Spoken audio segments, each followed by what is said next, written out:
Bună seara! Bună seara! Doamna Marinela? Da. Sunt directoare de la școală, de la Matei, de la băiatul dumneavoastră. Da, doamnă.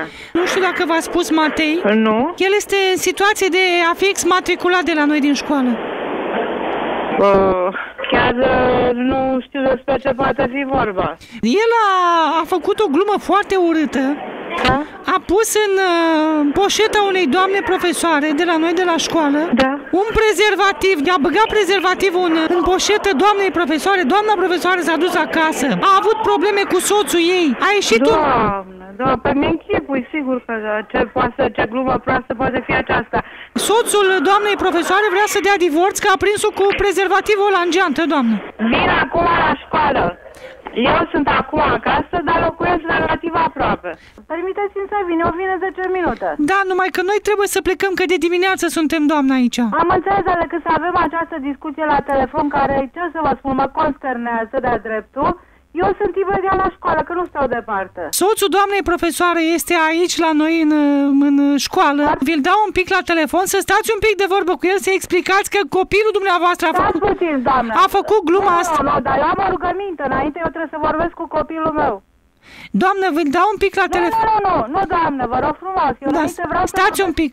Eu nu știu dacă ce va spune și el. Normal e să vorbesc cu copilul meu. Eu nu știu. Stați un pic. Doamne, nu, vă rog frumos. Stați, doamne, voi dau un pic pe domnul la telefon. Nu, și eu vă rog foarte mult. Lăsați-vă întâi să vorbesc cu copilul meu. Alo? Alo, bună seara. Bună seara. Cine e la telefon? Eu sunt o mamă de copil care a fost anunțat acum 2 minute că băiețelul meu a făcut o posnă, într-adevăr, foarte urâtă. Dumneavoastră cine sunteți? Soțul doamnei profesoare, care s-a întâmplat... Eu acum nu știu ce să vă zic, doamnă. Nici eu nu știu. Știți ce vă rog? Deci eu am prins-o pe soția mea, eu din când în când mă interesează de ea, este mai tânără ca mine. Eu am prins-o, doamnă, cu prezervativ în geantă, doamnă. Vin imediat la școală. Mai stați 2 minute, eu vin imediat la școală, pentru că eu în asemenea situație n-am fost pusă niciodată de copilul meu. Doamnă, eu vreau să-mi spuneți exact dacă dumneavoastră folosiți prezervativ în casă. Noi nu folosim prezervativ în casă.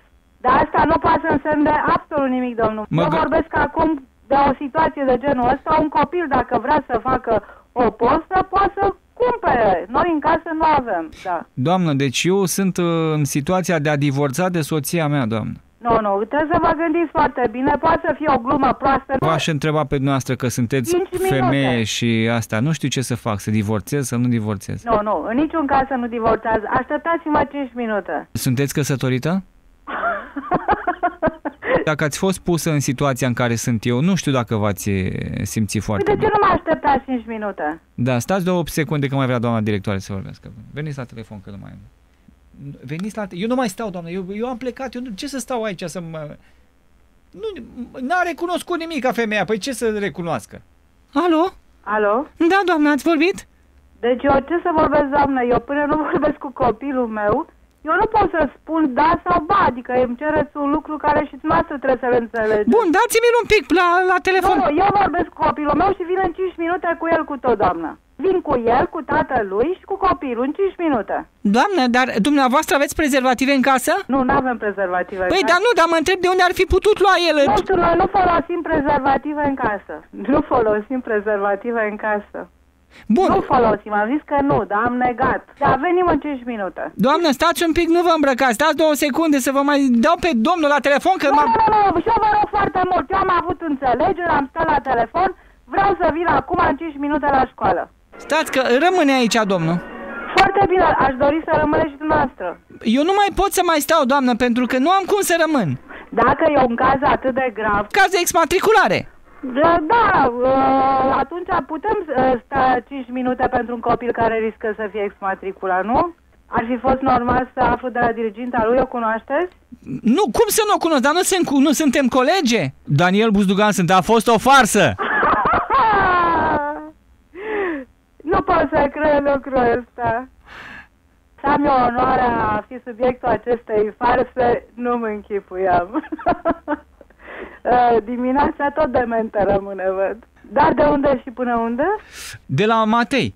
Extraordinar, ce băiat drăgălaș, chiar dacă umblă cu prezervativ. E acolo? Da. Dați-mi-l un pic la telefon. Matei, vrei să vii puțin? Eu încoace. N-ai făcut nimic, faci față. Ce? Faci față? Mie? Nu. Vino încoace. Daniel, să-ți vorbesc. Alo? Alo, Matei? Da? Salut, tată, ce faci? Bună seara! Alo, da? Da, știi despre ce e vorba, nu? Da? Farsa pentru mama. Da, știu, eu am făcut-o. Cum? Eu am făcut-o. Tu ai făcut-o? Da. Și folosești prezervativ? Nu. Nu? Nu, dar nu știu cum a venit ideea asta. Ideea cu prezervativul a mea a fost, să știți. Mulțumim, bună seara!